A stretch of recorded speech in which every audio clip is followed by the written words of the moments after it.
Hello, this is Stephen Harris, a head trader from Falcon Global, where we model best practices for investors, traders, and day traders from entry to exit every trading day. We've got 3 of the 4 indices with 52-week highs. You take a look at this, we broke through significant resistance and the 3 range highs. Then we broke through another level of resistance on Friday with the prior all-time highs. So off we go with 3 of the 4 indices, it would seem. However, take a look at where we started this. A bounce on a false breakout just off the 200-day moving average, and with only one small pullback really along the way, we have gone from, on the SPX, about 1980 all the way over 2100, 120 points basically in a straight line. Notice also how the candle bodies are getting smaller, and look at that hammer right there. So now we have a situation where, can this sustain itself? Can we continue to power to new highs, or will we pull back? Well, let's take a look at just what we've got going on today. This daily video course, I provide my opinion and insights of current market trends, market timing, volatility, and hedge risk levels for the upcoming day for the key U.S. financial markets. It is 7:06 a.m. Central Time, and I'm recording this in preparation for the market day of February the 18th, 2015. Full disclaimers are at the end of the video, but be aware that this is for educational purposes only, and only you are responsible for the investing and trading decisions that you make. Overnight action, pretty quiet. All 4 market indices pretty much scratch. Probably waiting on the FOMC minutes today. So very important part of our trading day. We'll talk about macroeconomic reports in just a moment, but oftentimes we'll see on an FOMC day some early action once the markets open, then go sideways, waiting for the minutes. Follow through on setups often can be quite poor on trading prior to going into an FOMC announcement. So very much a caution day for those of you that are intraday traders. In terms of crude oil was down about 0.28, euro down 0.37, gold was also scratched, and the bonds down just a little bit, about 0.17. Overseas action, China up 0.76, Hong Kong also up marginally, and Japan the leader with up 1.18%. Europe in general scratched to up between the United Kingdom and Germany. Germany leading about 0.54%.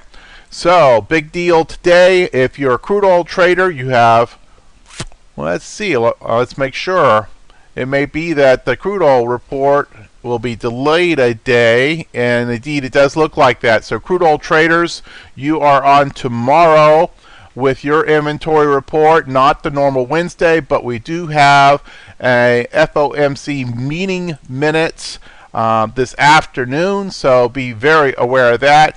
Plus usual host of reports at the pre-market, building permits, PPI, course PPI, housing starts, capital utilization, and industrial production, all powering out in early action today before the market, and then the FOMC. Also tomorrow, in addition to the crude oil inventory, you have natural gas storage, and it looks like Philly Fed will also be a red flag report for tomorrow. So while it's been quiet, obviously with Monday's holiday and Tuesday, it's heating up significantly today.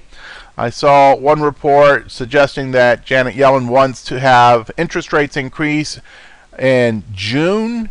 Obviously, there could be some reflection of that in the trade minutes that may have been intentionally leaked to kind of prep the market for what could be in the FOMC minutes. You just never know. But if that happens, obviously that could really move things along. If people start to feel like those interest rates might raise sooner rather than later. terms of volatility metrics, our primary metrics of interest, the short-term VIX continues to drop. It's about 13.55.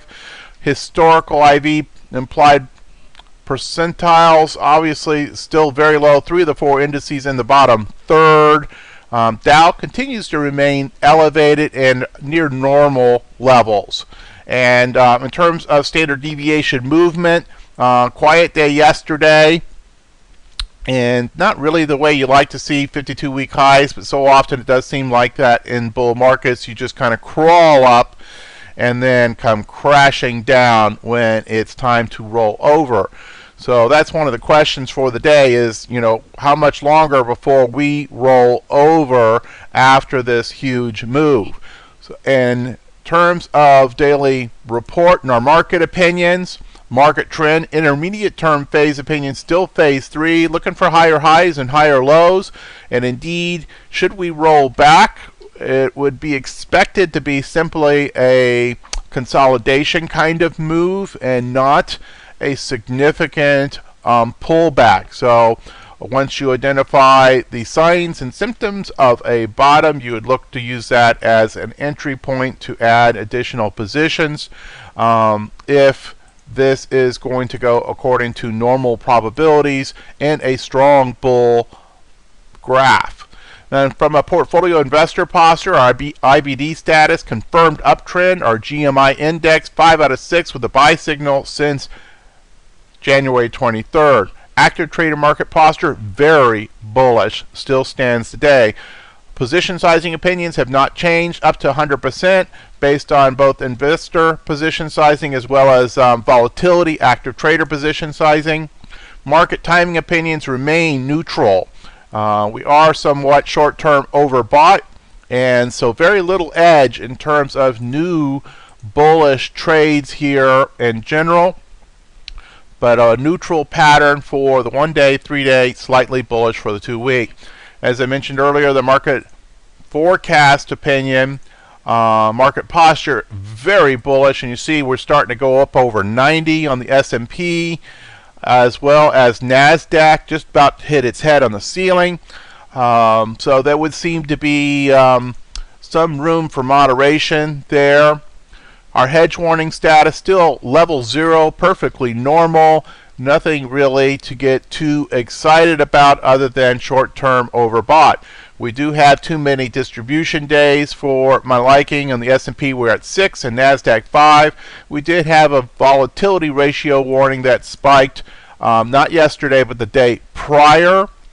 And then, of course, the VIX phase, we're calling it neutral because we have been flipping back and forth, though obviously the most recent days have seemed to kind of calm down. I'm kind of waiting to see if that doesn't spike up. So risk on everywhere else. Our other 3 opinions, option income strategies, VIX is within the acceptable window. Would seem to be okay for new option income strategies. Cover call strategies, slightly bullish, equal distribution between in the money and out of the money strikes. Put selling, slightly bullish, so acceptable for selling puts, especially those that would be part of a core portfolio basket if you are willing to own those shares. And let's see here. What else is new? Sector market posture, pretty much green across the board. Utilities are coming into some areas of support. So while we've had about a 10% pullback in the utility sector, you may be starting to find some move to be able to look for entry signals, look for your MACD divergence, look for other classic bottoming symbols such as hammers and the like. From sector market posture, our percent change, healthcare back to the top. So that one, of course, has also been taking some hits of late. Back to the top yesterday. Financials also, which is very good. You have to have financials performing well to have a real bull market. And the fact that we have financials performing well on the day that we set a new 52-week high, very, very important. Energy, was in the plus column, also important. And you notice utilities, consumer discretionary. It would seem that the risk off, the low beta, was what got hurt yesterday, and the in general the higher beta performed slightly better. And in terms of industry groups, really still the same 5 industry groups are at the top. Retail, railroads, transportation, internet, and healthcare are the top 5 industries. So your focus on new positions should certainly be heavily concentrated amongst that group. As always, greatly appreciate you liking us on YouTube, as well as your other favorite social media platforms. You'll find us on all the classic platforms where traders congregate. And let's see here. Support as always at support@falconglobaltraders.com, and then additional information about other things that we do at Falcon Global Traders on the website, including about our 2-week free trials in each of the live trading rooms. Disclaimers as always. Hit the pause button if you need more time. And then we always appreciate you each and every day in the Falcon Global Trading community. Good trading and goodbye.